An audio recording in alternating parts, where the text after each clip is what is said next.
Kembali lagi bersama kami di Relief Indonesia. Kali ini kita akan membahas tentang saham ISSP atau Steel Pipe Industry of Indonesia. Nah, di sini laporan tahunannya sudah keluar. Kita lihat apakah seperti biasanya utangnya itu masih banyak atau gimana. Nah, nanti kita lihat ya. Ini untuk wakil direktur utamanya ada Ibnu Sutanto. Biasanya untuk di laporan tahunan atau laporan keuangan itu mereka ada taruh seperti komisaris utama atau presiden direktur ataupun direktur. Tapi ini agak sedikit berbeda ya. Karena mereka cuma taruh satu saja dan itu cuma wakil direktur utama. Nah, jadi agak sedikit berbeda kalau kita lihat. Kemudian ini dia nilainya itu jutaan. Nilai jutaan tapi bentuknya rupiah. Dan bahkan untuk laporan keuangan yang Spindo ini, ISSP ini, kita lihat mereka ada kasih lihat yang 2021 juga. Jadi memang kalau kita lihat memang agak sedikit berbeda dengan beberapa laporan tahunan lainnya. Untuk custom bank kita lihat sedikit meningkat dari 50 miliaran menjadi 176 miliaran. Di sini kita fokus yang 2022 dan 2023 dulu ya. Lalu ada piutang usaha pihak ketiga ini sedikit menurun, pihak berelasi oke, jumlahnya masih kecil. Total aset lancar dari 4,4 triliunan menjadi 5 triliunan. Dan untuk yang total aset semuanya itu dia meningkat ya, dari 7,4 triliunan menjadi 7,9 triliunan. Tetapi di bagian investasi kita lihat, di bagian investasi mereka meningkat juga 32 miliaran menjadi 35 miliaran.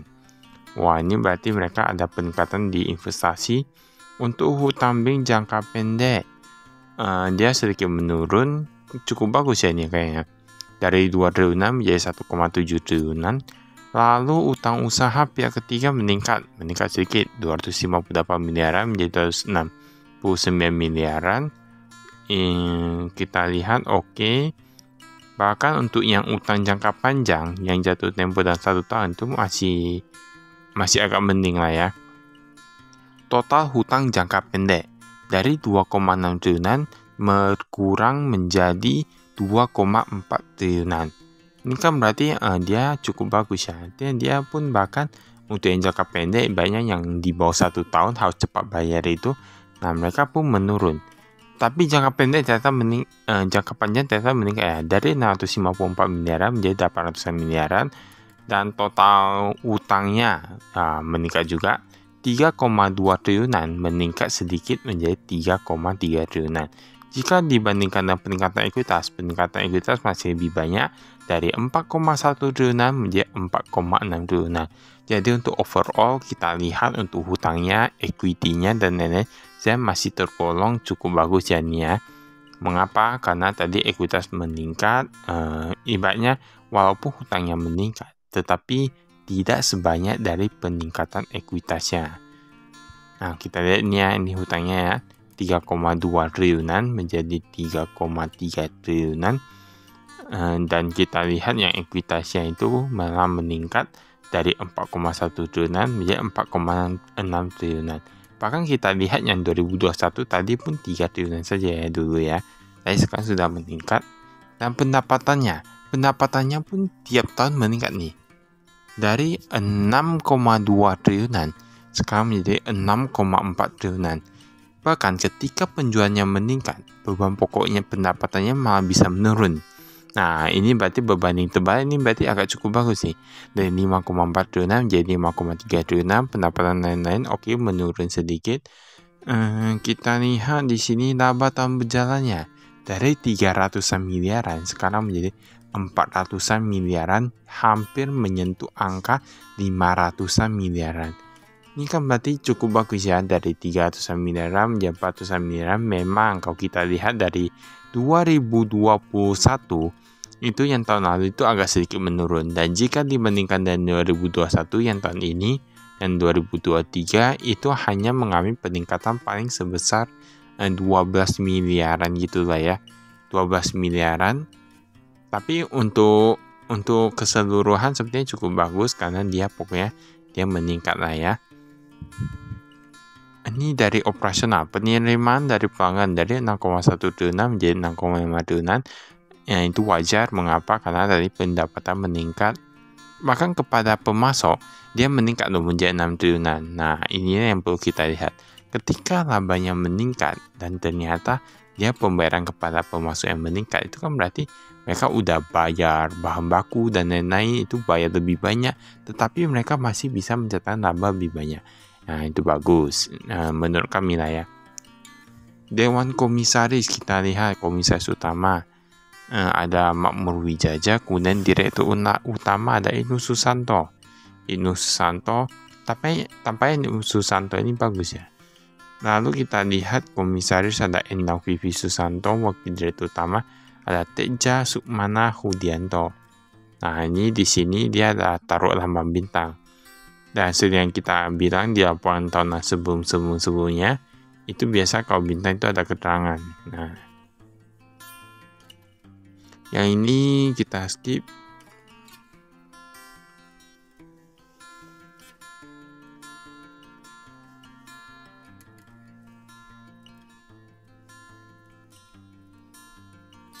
Kita skip.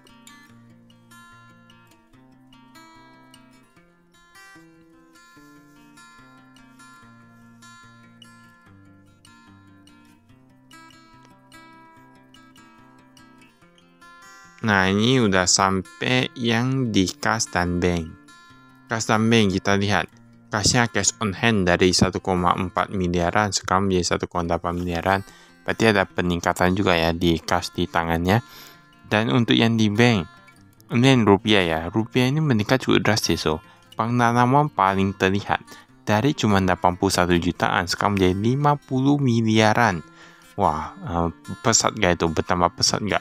Nah, dari jumlahnya itu dari 28 miliaran menjadi 112 miliaran. Untuk deposito ada peningkatan sebesar 50 miliaran. Totalnya itu dari 50 miliaran menjadi 176 miliaran. Bahkan nih tadi ada bank resonannya. Berdasarkan pelanggan kita lihat. Berdasarkan pelanggan bahkan, wah ini peningkatan itu lebih ke pelanggan luar negeri ya. Pelanggan luar negeri dari 22 miliaran menjadi 55 miliaran. Tapi sebenarnya masih kalah dengan yang 2021 dan dia penambahnya itu paling yang di di dalam negeri. Nah, ini ada pihak berelasi, ada dilihat juga. Ada PT Sanco Steel Indonesia, PT Citra Cakra Logam. Ini berdasarkan umum piutang usaha. Kalau kita lihat piutang usaha ini sebetulnya agak macet ya. Mengapa? Dari 25 miliaran yang di atas dari 3 bulan menjadi 56 miliaran. Nah, bahkan kalau kita lihat di sini dia jumlah yang belum jatuh tempo cuma sekitar 700-an miliaran. 700 miliaran berarti kurang lebih yang lebih dari 3 bulan mungkin 8%-an hingga 7%-an gitu lah ya. Menurut kami agak cukup tinggi sih. Nah, ini kita skip. Nah, ini jika dilihat dari persediaan, bahkan dia meningkat seperti yang kita katakan tadi. Dia laba meningkat, persediaan juga meningkat, pembayaran kepada pemasok meningkat. Cukup bagus. Bahan baku dari 1,8 triliunan menjadi 2 triliunan. Nah, ini mereka ada jelaskan dan lain-lain. Di sini ada uang muka.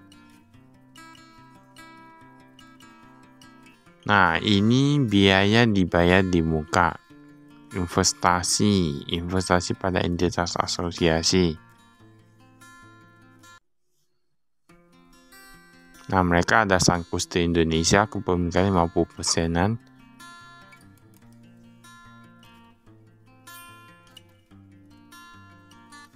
Nah, ini untuk yang aset tetapnya ya, bisa dilihat.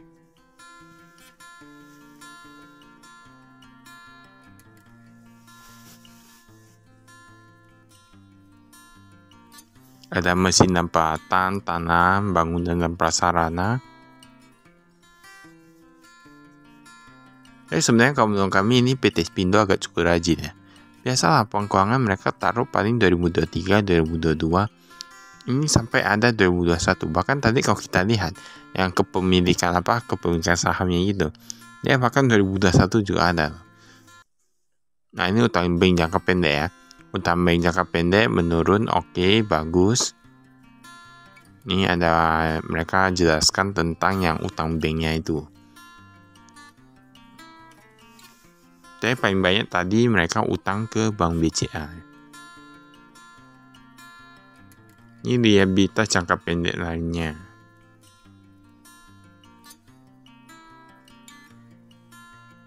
Utang jangka panjang ini liabilitas sewa.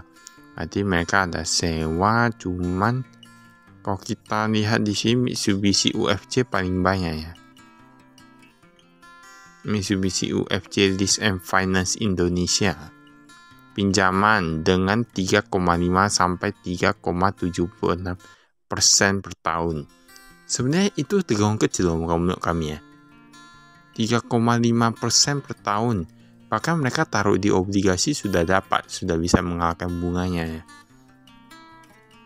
Tapi memang entah bagaimana ya, mungkin karena pinjamannya banyak makanya bisa dapat bunga lebih murah ya. Kalau kita cari sekarang untuk bunga yang lebih kecil itu kayak nggak gitu mudah. Jadi misalnya kalau yang ingin cari pinjaman bisa juga dia laporan keuangan dan bisa temukan. Mana tahu ternyata di sini bunganya lebih rendah dan lain, jadi bisa lebih tahu lah ya. Tapi itu yang mau cari pinjaman aja.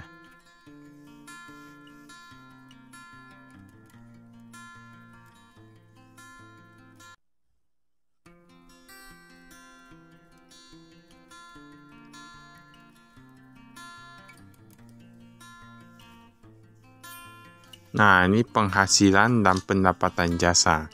Kita bisa lihat di sini ada pipa hitam. Wah, ini pipa hitam meningkat nih. Dari 1,1 triliunan menjadi 1,3 triliunan.